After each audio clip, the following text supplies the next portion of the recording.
Hi everyone, on this channel I create videos packed with lots of great information. So if you're interested in learning new things, subscribe to my channel.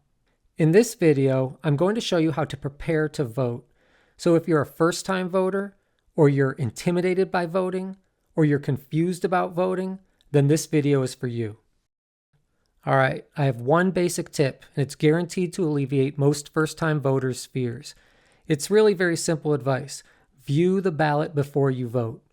If you view the ballot before voting day, you'll know exactly what to expect on voting day. And in the meantime, you can give the ballot some thought and determine exactly which candidates and which issues you want to support.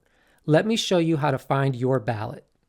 First, find your county's Board of Elections. You can just simply Google your county's name and then the phrase Board of Elections. Here it is right here, Muskingum County Board of Elections. Click that. On that site, there's almost certainly somewhere where you can view upcoming ballots for upcoming elections. And this site makes it easy. Right here it says preview your ballot. So I'm going to click that and click preview. So that the county can show me my ballot for where I live, I need to put in my name and then click submit. This is also a good way to check and make sure you're a registered voter, because if you're not, your name won't come up. So as I scroll down, I can see it lists my name. It lists my address, although I've obscured that. And here's an important thing. It also lists my polling location.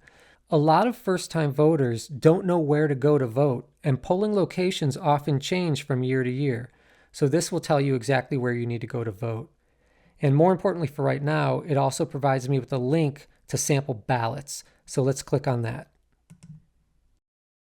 As a first-time voter, it's important to realize that there are roughly two kinds of elections: general elections and primary elections. For example, in a general election, we might vote for someone to become president of the United States.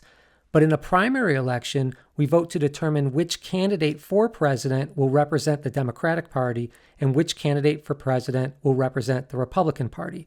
Then, the winner of the Democrats will face the winner of the Republicans in a general election. A primary election is coming up, so let's see what the ballot looks like. In most primaries, Democrats vote for Democrats and Republicans vote for Republicans.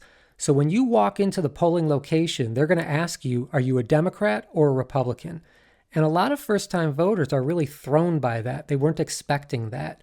But in order to vote for a Democrat, you'll need to ask for a Democratic ballot. And in order to vote for a Republican, you'll need to ask for a Republican ballot. So right over here, you can see it says style D, that's Democrat. Here's style R, that's Republican. Let's go ahead and view the Democratic ballot. I recommend that you print out these ballots, because then you can study it, you can do some research, you can ask your friends, your family, their opinions, their advice. You'll get to know exactly what you're going to see on election day. Right here it lists all the Democratic candidates running for president. And one thing you'll notice is that the title for this particular column doesn't seem really straightforward, and sometimes you have to get used to that. But indeed, these are the people running for president on the Democratic side. And you can look through them, research them, and figure out who you want to vote for.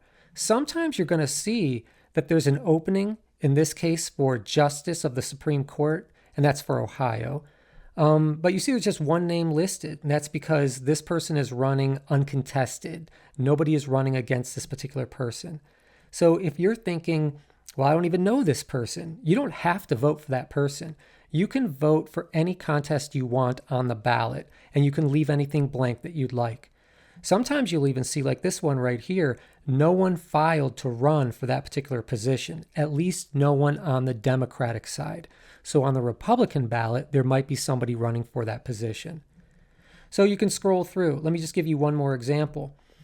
On this ballot, there's a resolution for something specific for the county that I live in, having to do with electric fees and electric companies that you can choose from. And if you take a minute to read through this, you'll see it's pretty confusing, and it doesn't give a ton of information. But by printing out the ballot early, you can take your time, You can ask your friends, you can ask your neighbors, you can search out that information on the internet, and then on election day, you won't be caught by surprise and you'll be able to make an informed decision about your vote. Let's close that ballot and let's look at the ballot for the Republicans. You'll see that this ballot is formatted in the same way as the Democratic primary ballot. Some people are running unopposed. Some people are running against someone. And like I mentioned before, you can vote for any part that you see on the ballot, but you don't have to vote for every race. If you leave something blank, that's fine. And you can see over here, here's the proposed resolution I was telling you about regarding electrical service. And again, that's something that's relevant to everybody in my county. So it doesn't matter if you ask for the Democratic ballot or for the Republican ballot, you're going to get that particular issue on your ballot. In fact, if you don't want to deal with any of the politics in terms of the races, you could ask for an issues-only ballot. Let me show you that. So we'll close this one.